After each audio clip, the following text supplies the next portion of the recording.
Good evening, everyone, or good afternoon or good morning, depending on where you're tuning in from. So thank you for joining us for the first of Plants Beyond Empire, which is a mini series of discussions that is organised as part of the ongoing Formations programme. So to tell you a bit more about the Formations programme, it's led by the Postcolonial and Global Studies Research Group in collaboration with Bonington Gallery. The series foregrounds the work of underrepresented writers, academics, artists, intellectuals and activists worldwide who address inequalities of all kinds, often bringing people from different places and working practices together for important conversations. So my name's Sophie Fogel, and I'm delighted to be involved in the Plants Beyond Empire series, which looks at different artists, creative, intellectual and community initiatives around plants within and beyond histories of empire, colonialism, agriculture and extraction. So this week, it's a great pleasure to be hosting Rebecca Beinart on the topics of plant time and bioprospecting, as well as she's also going to be giving us a preview of a short film in progress that is based on the island site in Nottingham. So to tell you a bit more about Rebecca, she's an artist, educator and curator who is, like me, based in Nottingham. She develops research-based, collaborative and site-based projects that evolve through long-term engagement with places and people. She makes sculpture, installation and performance and uses live engagement and public dialogue to reflect on collective histories and futures, social and environmental justice, knowledge making and the politics of public space. So welcome, Rebecca. Just a little bit of housekeeping about how it's going to run tonight. We expect the conversation to be about an hour in total. We may go over slightly, I'm not sure. This is going to include a short talk from Rebecca. She'll then screen the film that she's been working on, and then for the kind of final part of the hour, we're going to be joined for questions and discussion with Rebecca's collaborators, Usha, Mahenthiralingam, and Freddy Griffiths. So at any point during the talk or discussion, we invite you to send questions for Rebecca and her collaborators, Usha and Freddy. Either you can type them into the YouTube chat if you're subscribed and logged in. If you're not, or you have any problems doing that, you can also send a question to me by email. The email address is formations@ntu.ac.uk. So that's formations@ntu.ac.uk. And these will be fed through to me, and we'll ask these questions sort of at the end of the discussion. Okay, so that's probably enough from me. I'd like to hand over to Rebecca. So welcome, Rebecca. It's an enormous pleasure to hear about your work and see your film this evening.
important industrial hub for Nottingham, where the canal and the railway met.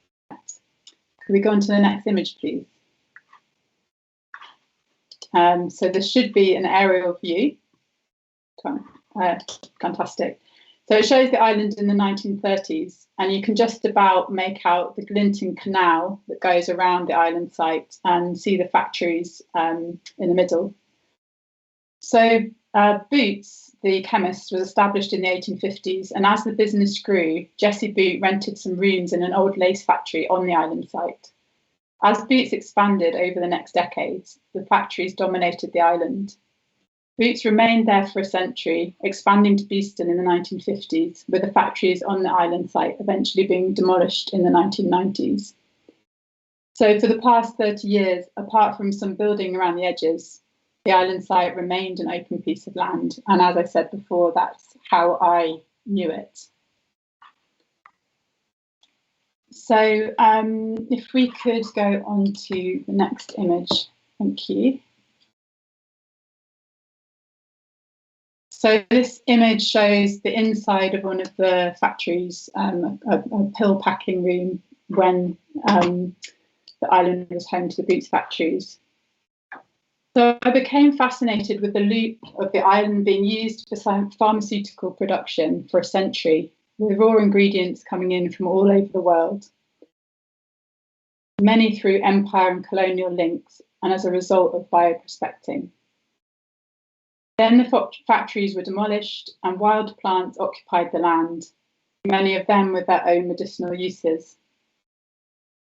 Whilst we may turn more often to pharmaceuticals than plant medicines, this loop of plants on the land made me think about how much our health still relies on the living world, but how these relationships are often rendered invisible. So in thinking about this work and the work that we've been making recently, I've been wondering if the land has memory. And thinking about the idea of plant time, which is cyclical and moves in seasons and loops. And thinking about long-lived plants like trees witnessing many generations of human lifetime, and thinking about plants as living archives. So through archival research, including going to the Boots Archive and the Wellcome Library, I started to follow the stories of particular plants that had been used in traditional or folk medicine and had then been used to produce major life-saving and profitable drugs. Flowing into the island were many plants or their derivatives from all over the world. Opium from India to produce morphine, cinchona bark from South America to make quinine, a wild yam from South Africa to produce cortisone and other hormones, parasitic fungi, licorice, ginger, tobacco, willow bark, foxgloves, and many others.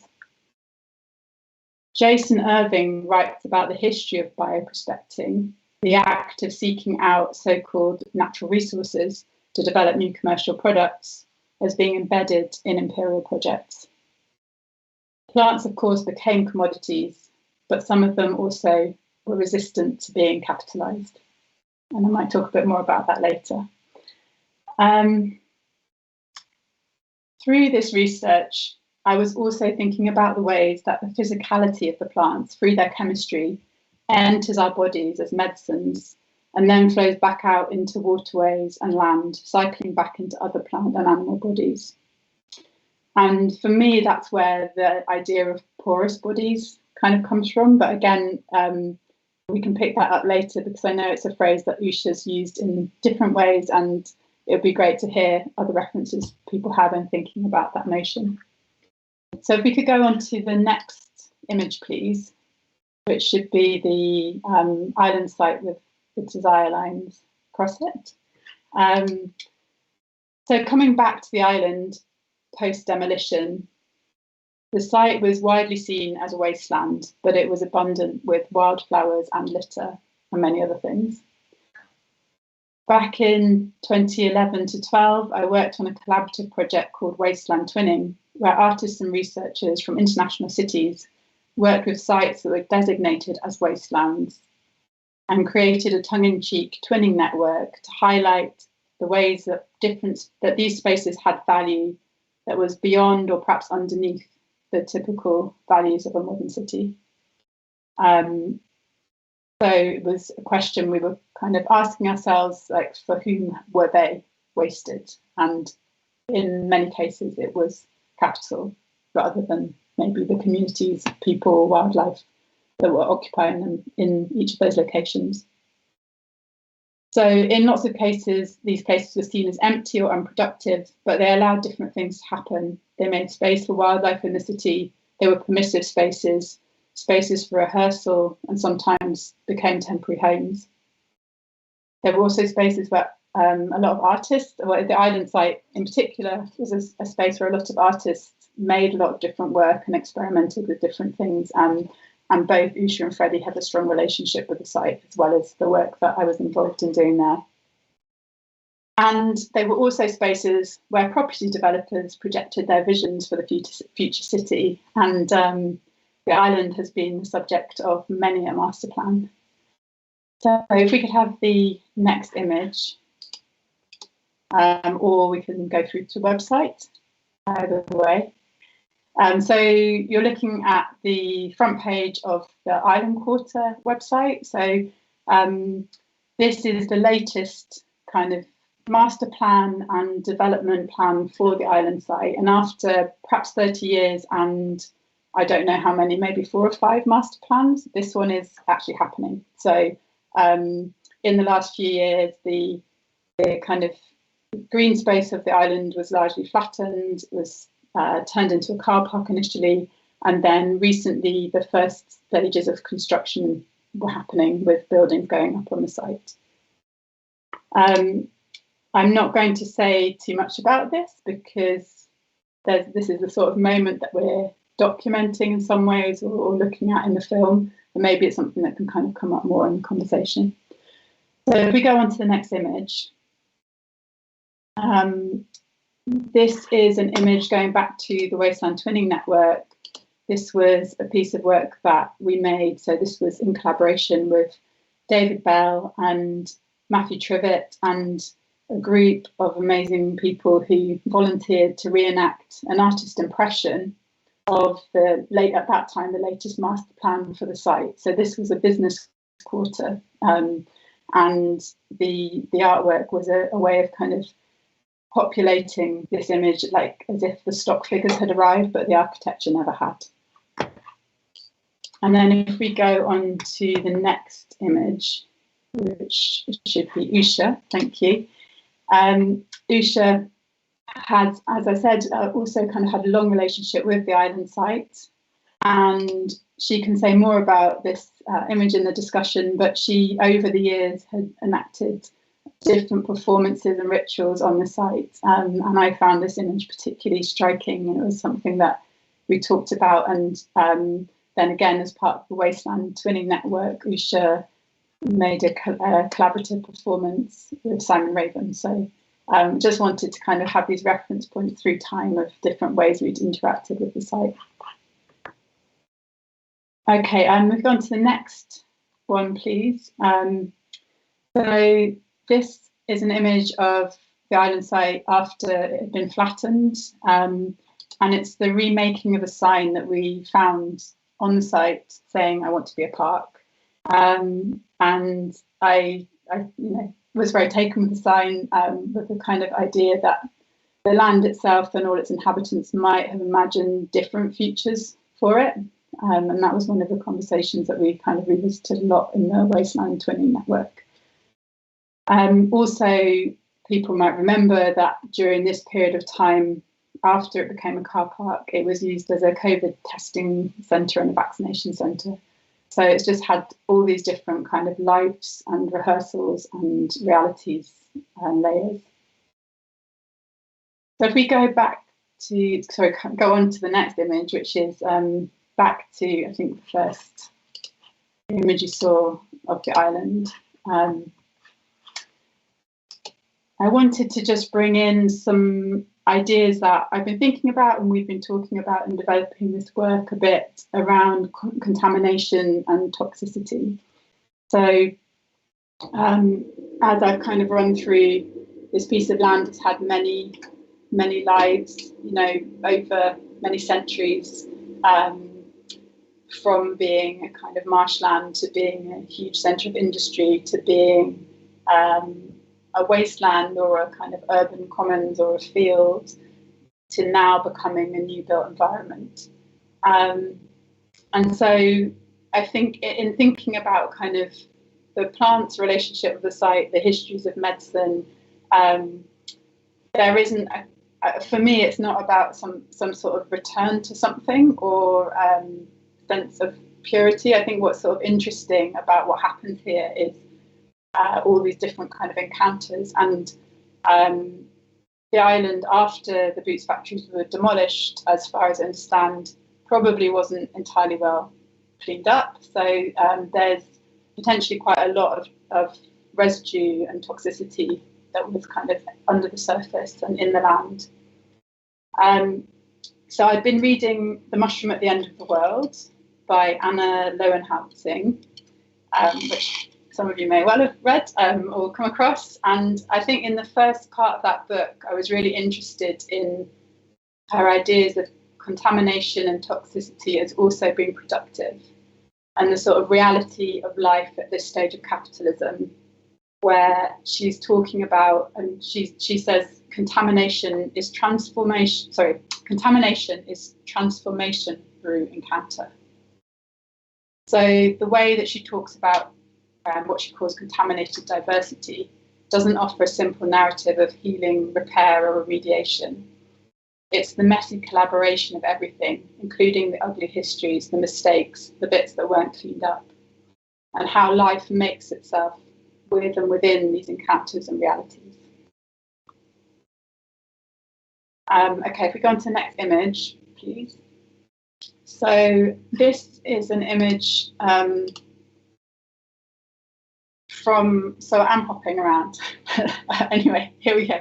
So this is an image from the Wellcome Library, and it's an image of, so Wellcome was for anyone who's not aware, was a massive pharmaceutical producer as well.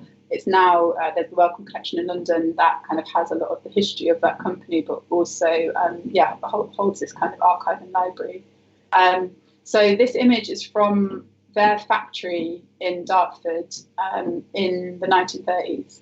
And this, I think this is something that I came across years ago and I kept on revisiting because there's so much going on in the image that I find really fascinating. So there's these kind of female figures in white outfits that look something like a nun or a nurse, and then they're kind of harvesting this quite bucolic looking field of foxgloves, and in the background is the factory, which I guess at the time was probably like the height of modern industry, maybe.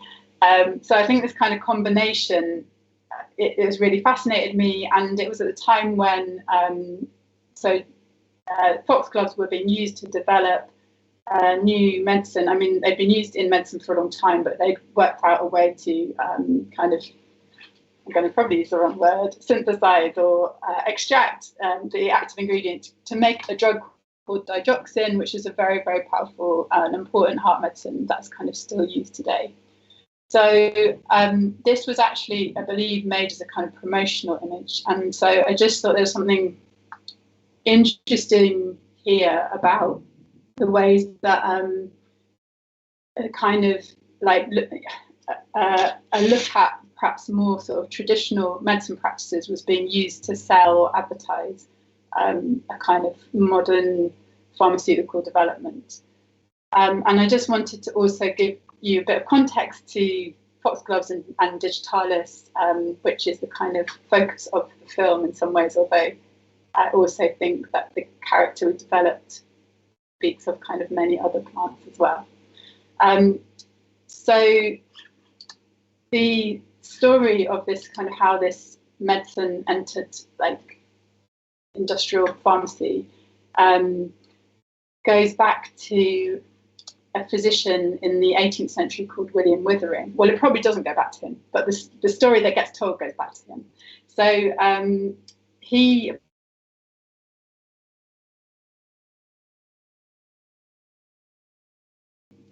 So we were with a guy called William Withering, and I think we've still got the image of the Welcome Archive up.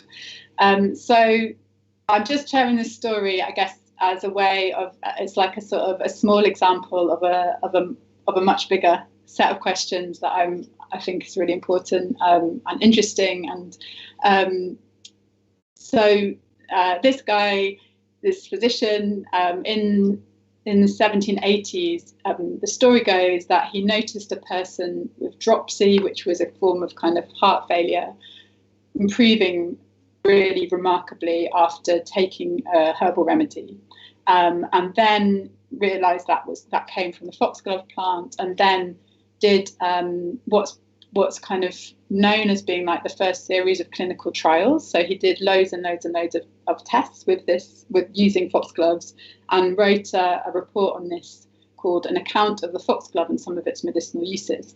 So this is when, I suppose, the foxglove became recognised as a kind in science. You know, it was recorded, it was written down. But then there's kind of this other interesting twist to the story, that in the 1920s, a pharmaceutical company that was manufacturing digitalis as a drug, as a medicine, created this advert that showed William Withering gaining this kind of foxglove medicine and knowledge from a character called Mother Hutton. And there's this whole literature that's developed about Mother Hutton, who was a old woman from Shropshire, a wise woman, and who'd kind of like told William Withering about the medicine. It turned out that this was actually a fiction. It was like something that was made sort of for the advert.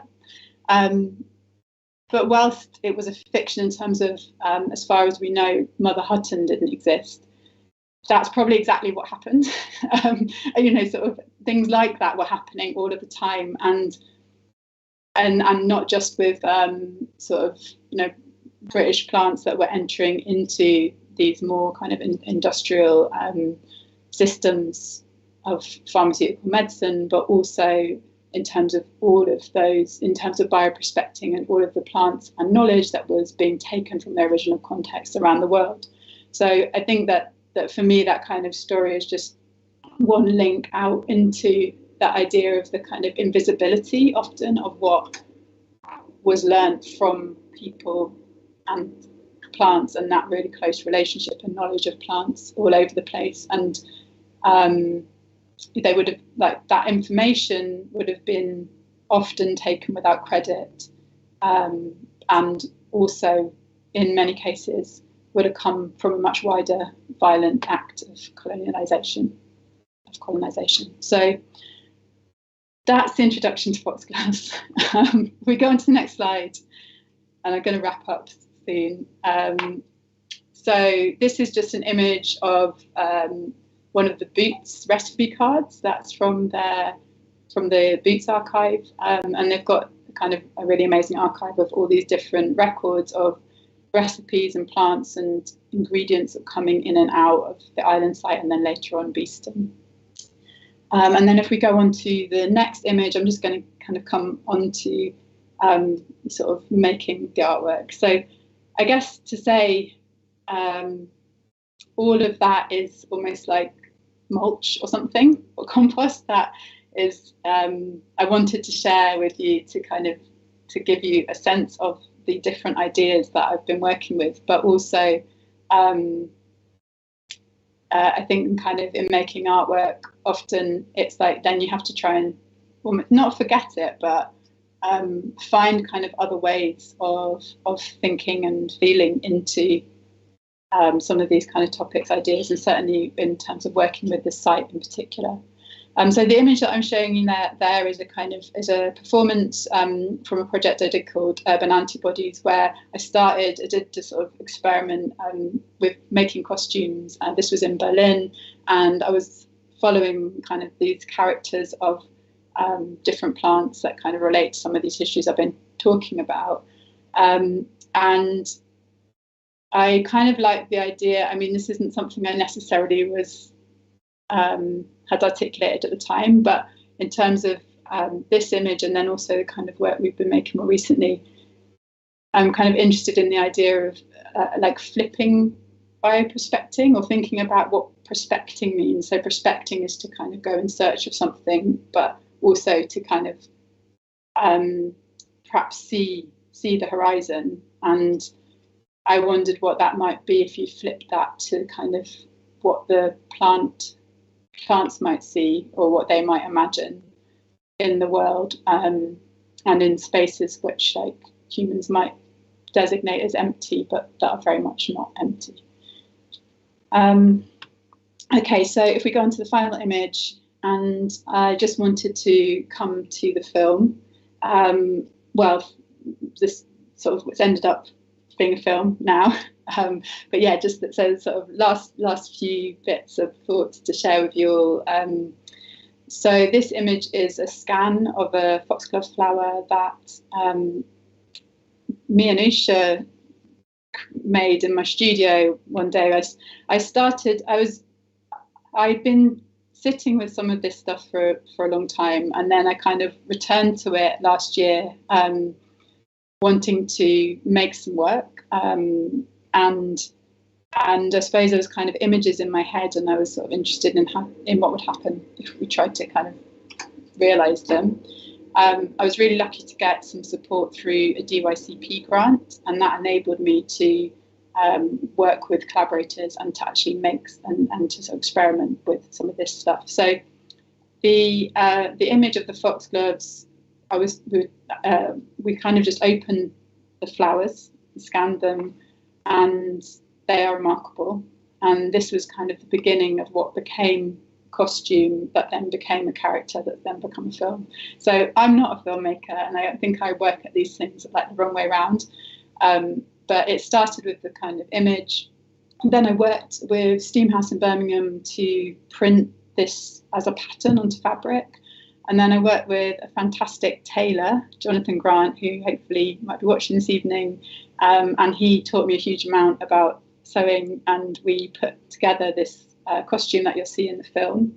And it was made for Usha. So I talked about Usha's practice a little bit, or just touched on it earlier. Usha's a mixed media and movement artist, and I'd invited her to be this character to kind of embody the digitalis in some way.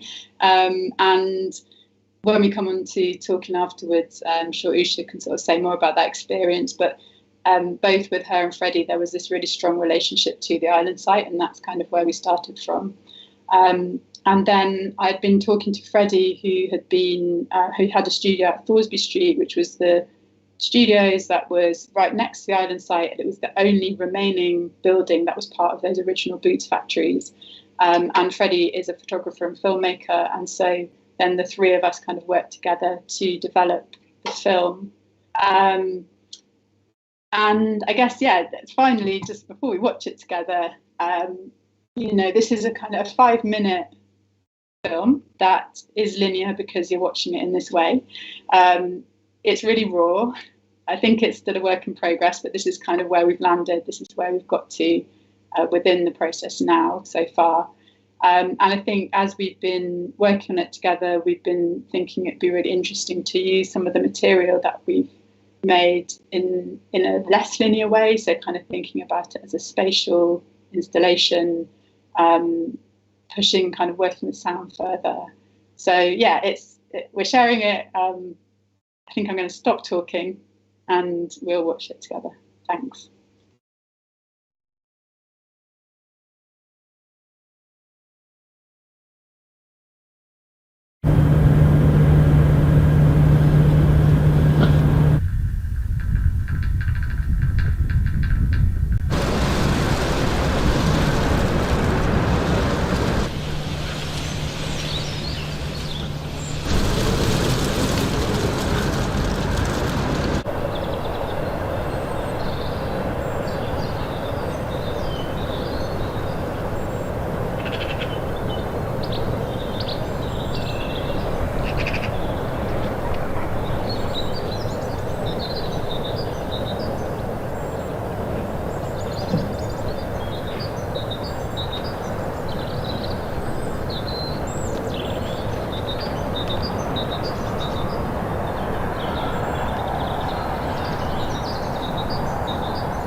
Okay. Hello. Welcome back, everybody, and thanks for being with us. So there's just been a bit of a technical glitch at the beginning of the talk. So I'm just going to revisit the first slide and tell you what I said when the sound wasn't coming through. So I'll do that. You can also just digest the film for a moment, and then we'll be going into the conversation. So if we're back with that first slide, and I was saying that I was just kind of starting with situating us on the island, and I was talking about a very whistle-stop history of it through the centuries. So the island became an island when the River Leen was canalised, surrounding the land on three sides with water. Centuries before this, it was a floodplain. It was damp and boggy land. Then it became summer fields that fed pigs and thatched houses and remained undeveloped through the ownership of wealthy landowners. Then in the 18th century, the island became an island. And by the 19th century, it was an important industrial hub for Nottingham, where the canal and railway met. And I think at that point, you went to the next slide and you heard me speaking about that kind of aerial image of the island. Okay. So I think we're moving into the discussion now. And I'm going to hand over to Sophie. Okay, so thank you so much, Becky, for a really great, fascinating talk. So it's a bit difficult because we can't see what you can see. We can see each other. And it's really fantastic that we've managed to get Freddy and Usha, who obviously saw Usha in the film, and Freddy behind the scenes of the film, so that we can talk to all three of you about the collaboration, about working together. I maybe go back to this idea that this is a kind of very sort of, although maybe this part has happened more recently, this is a kind of long-standing collaboration and interest for all three of you. And it would really be fantastic to hear a little bit more about that, if that's okay, to kick off. And then I'll let you guys, I think Becky has a few things to pick up on as well. I mean, I've done a lot of talking, so maybe if Usha and Freddy, you want to start? Yeah, I guess I can say a little bit about my relationship to the island site. So as Becky mentioned, I had a studio at 1 Thoresby Street, and if you're a Nottingham resident, you'll know that it was quite prolific artist studios. And as Becky said, that studios was in the last remaining building that was part of the original Boots site.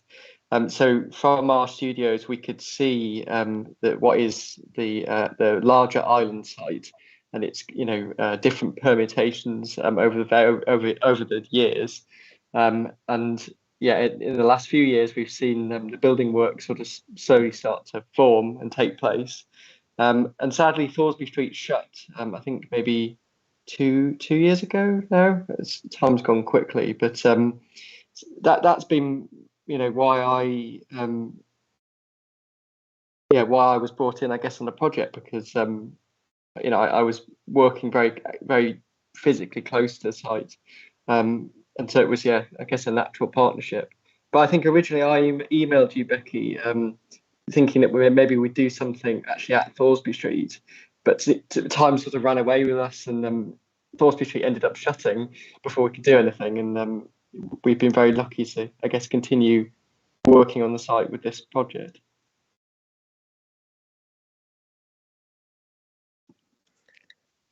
Hi, it's Usha here. I don't know if you can hear me because I'm aware my image is frozen.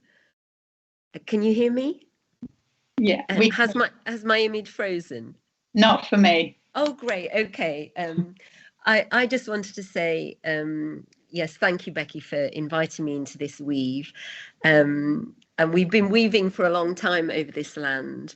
And I started working in the 90s on the land, just being so curious about the flowers and sort of standing in solidarity with them, often dressing up and giving my camera to some innocent passerby and saying, take a picture.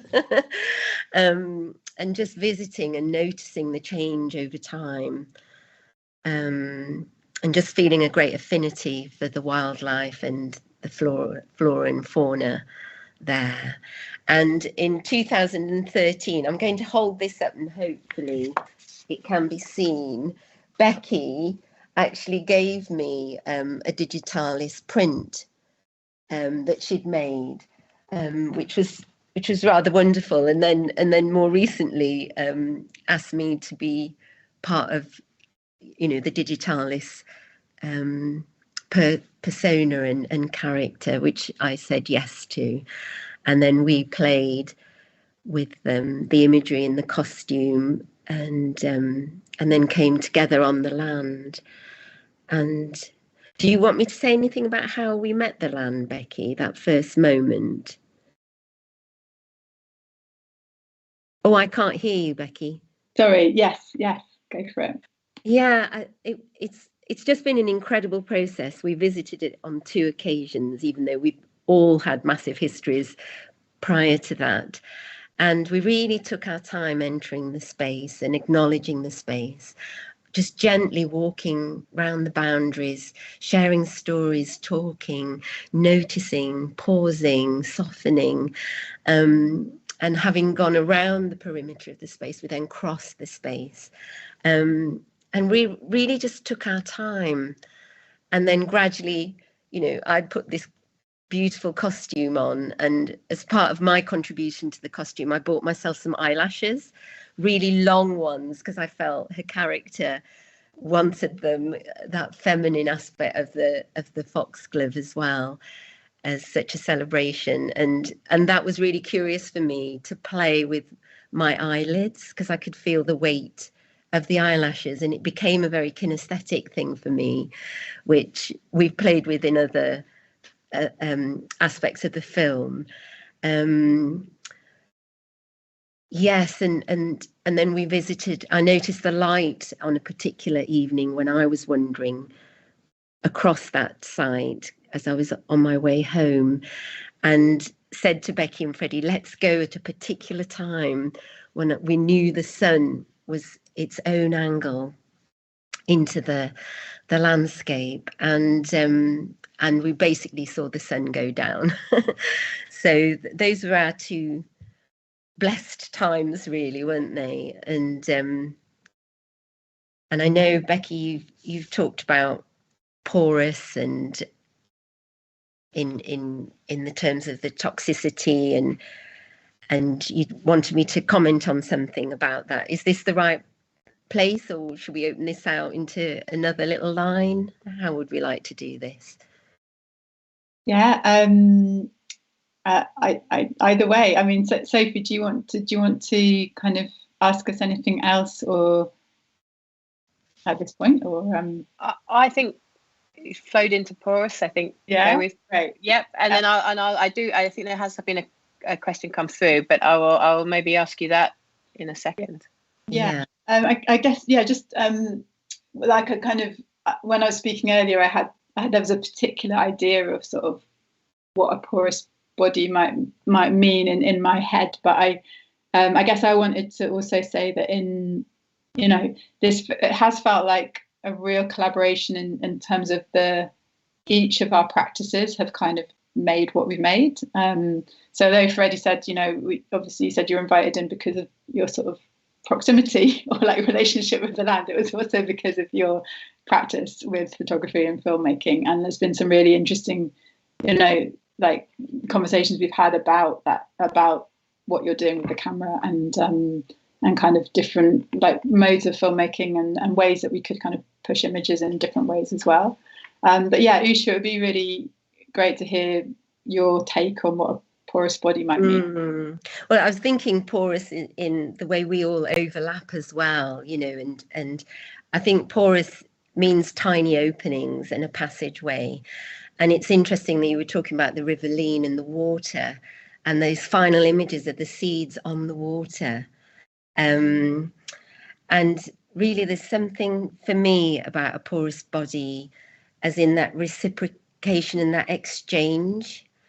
And it's often, I might be witnessing the plants and the flowers around me, the air, the wind, just feeling that sensory immersion. But also I'm so aware that the plants are witnessing me as well, this exchange. So where is the line? As well as sort of the biological exchange of elements and water in myself, that's all being reflected around me in the world, that we're so much part of the world.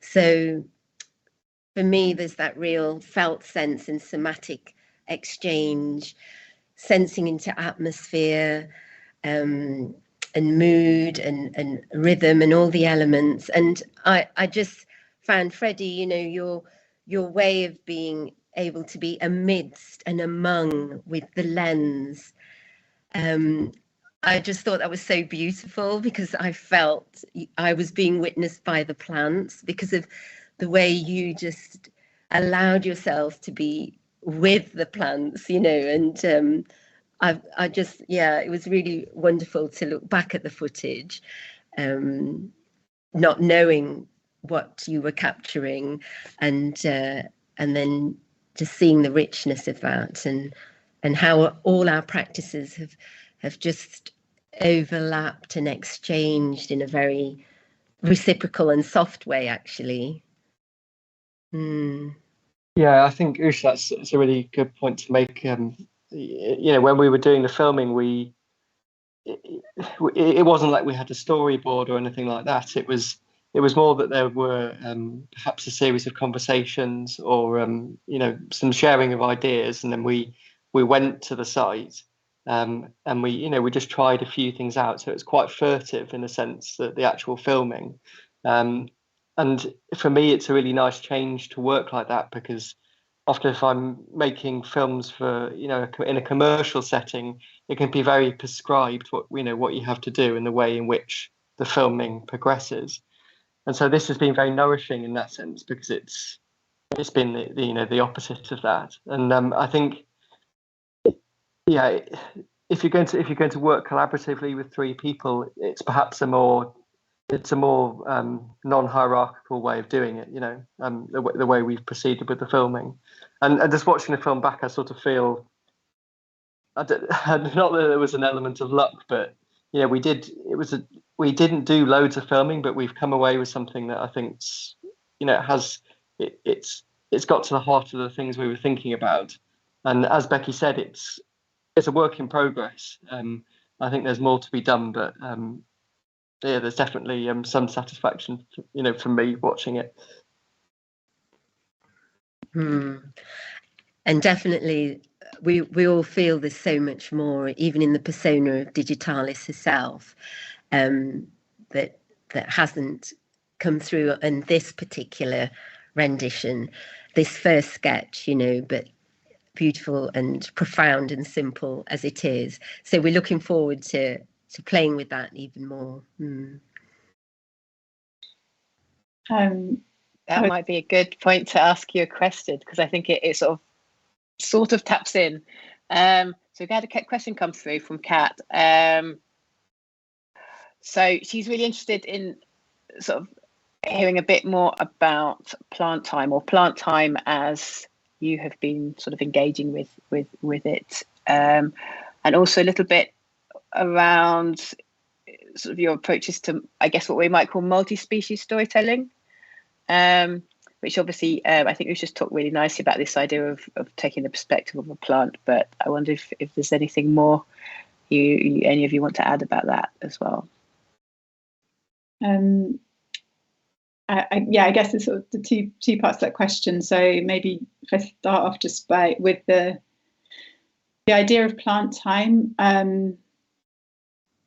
I'm sure there are lots of people who have really well developed theories on this, and I don't. But I guess in a very sort of simple and straightforward way, when you, in whatever way you might be attentive to plants and, you know, work with them, in whether that's about you know, literally just kind of noticing the plants around you, or if you're a gardener, or if you notice the changing seasons, that that there is, you know, it's a fundamental and also very human, very multi-species experience of time not being linear. And I think in many cultures, and in many indigenous cultures, like that idea, you know, cyclical time is much more the way that you would think about and perhaps communicate about time, or yeah, it would there, and you know, and tell stories, and maybe there are different times that kind of coexist, you know, through a person or through another being, or and I think that the kind of, yeah, linear time, and the narratives of linear time have been an imposition that go along with lots of the other things that kind of, I guess, we've been touching on in this conversation. So yeah, I think that's one aspect of it, is the sort of cyclical nature of time. And then another thing I sort of touched on, which I'm personally just kind of really sort of like fascinated by, and find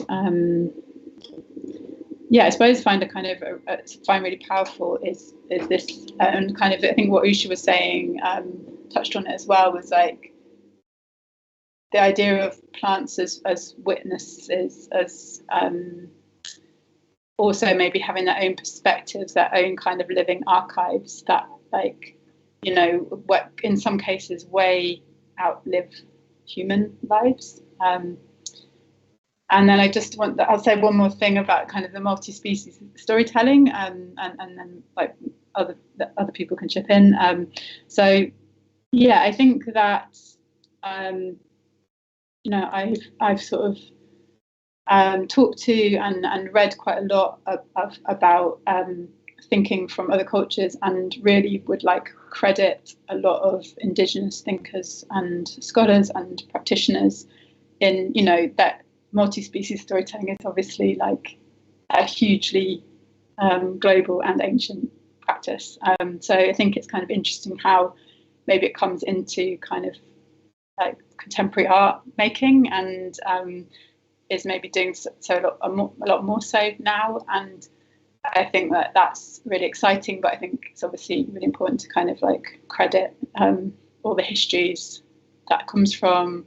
And then I guess like the other thing I'd mention is that through the time of developing this project, but also with a project that I worked on previously, I'd been working with Wallace Heim, who's an amazing writer and artist and philosopher who also might be out there, I'm not sure, tonight, I mean.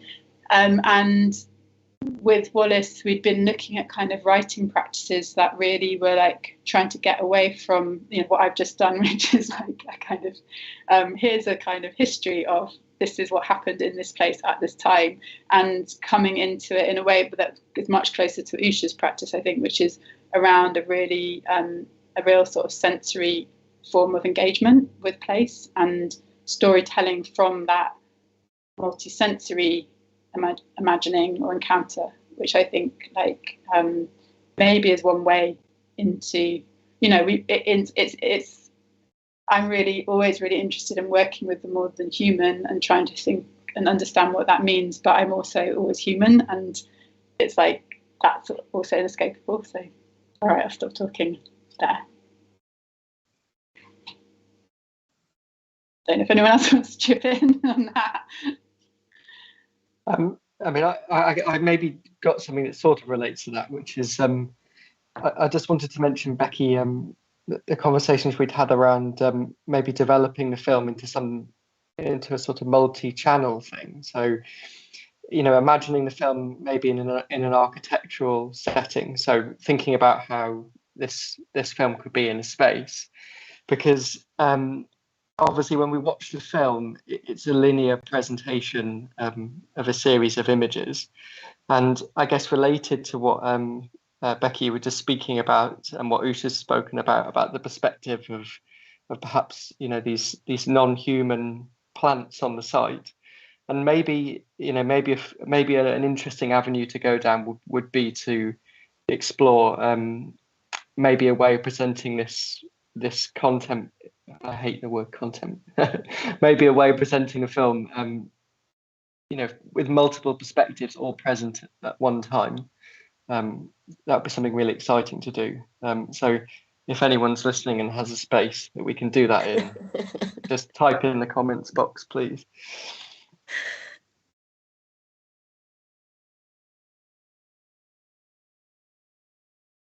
I do have. I'm aware we're kind of nearing the hour, but I wanted to ask a little bit more about the idea of the plants as living archive, because I really like that concept. But at the same time, I think plants are so much more than, when we think of an archive, it's a very kind of human material support for certain political kind of regimes and ideologies, and including colonial archives. So I sort of thought, plants are so much more, but obviously again it comes back to needing these kind of human terms to understand things.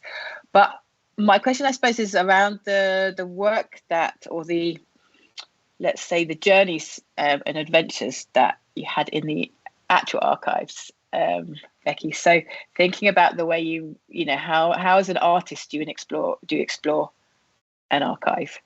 That's what I'm sort of kind of interested in as well. Thanks for that, Sophie, and thanks for pulling me up on that language, because I think you're completely right. And maybe that's not. Yeah, let's try and find a different way of saying it. Yeah, I think it's just like the sense of movement of a plant, that movement and growth that kind of like records itself as it goes, keeps a trace of itself as it goes, if that makes sense. I think that's what I was trying to get at. Archives, I mean, yeah, absolutely, they're so kind of partial, and they're so much, they exist because they've been created by and kept by particular entities, often those with power or wealth, or particular sort of stories they want to tell. I think that being able to kind of access medical archives is incredibly fascinating, and it is. You kind of, I suppose you come across all sorts of things and images and kind of information that isn't public, and maybe there's sort of something much bigger to delve into there about what it means to be kind of a researcher if you're an artist, and how that then, what you do with the material that you're coming across compared to a different type of researcher, like an academic or historian. So I have worked with my dad, who is a historian, on kind of delving into one of the stories that came out of the Boots archive.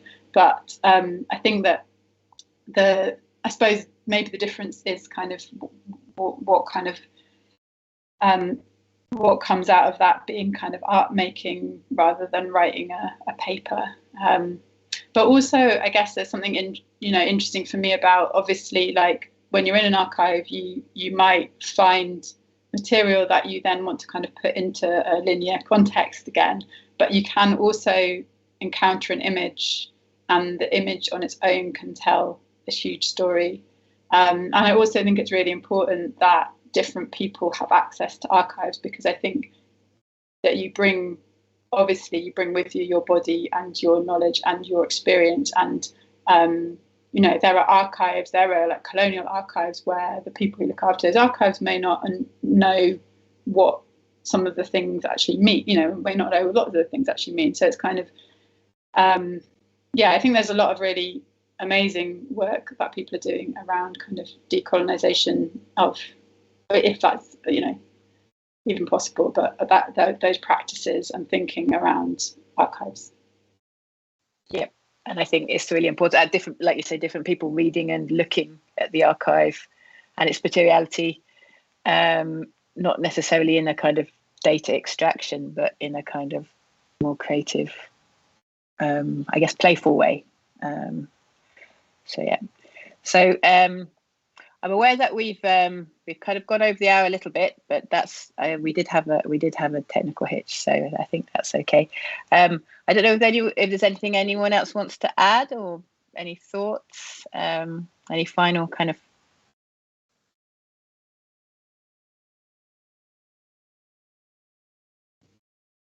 I guess just to say thank you, and thanks.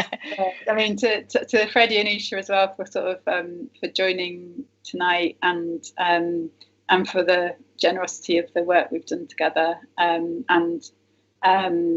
Yeah, thanks to everyone out there who has kind of watched. As I said at the beginning, which you might not have heard actually, because I was muted, it might not have the sound on. But yeah, that.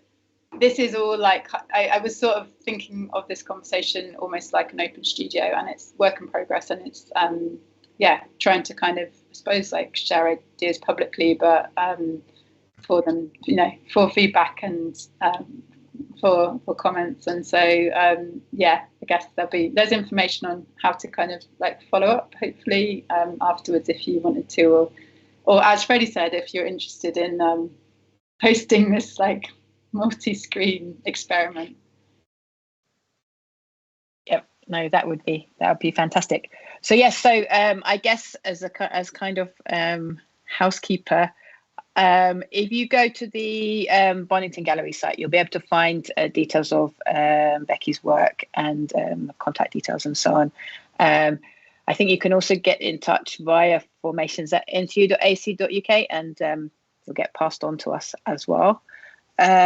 Reiterating what Becky just said, I'd like to thank Usha, Freddy, but also Becky for all the work put into this evening, as well as obviously the fantastic film, and for kicking off our series on plants, which is part of the bigger Formations programme. Also thanks to Alex, who's been doing the tech behind the scenes and feeding me through kind of information, as well as the rest of the Bonington team, and the Postcolonial and Global Studies Research Group, who've let us do this series. Just for info, our next event is going to take place in a couple of weeks on 29th of February, same time, 7 p.m. UK time. And my colleague Kat Massing will be in conversation with Jen Ridding from Birmingham Botanical Gardens. And you can find out more about that on the Bonington Gallery events page. We'll also, if you'll follow Bonington or whatever, you should get reminders, and we'll bombard you with stuff to tell you about what's going on. So we look forward to seeing you there, which just leaves me to say thanks for coming tonight. Thanks for tuning in. This will be available afterwards. So if you know anyone who's missed it, then share the link, and enjoy the rest of your evening or your day or your morning, depending on where you are. And see you all soon. Bye-bye.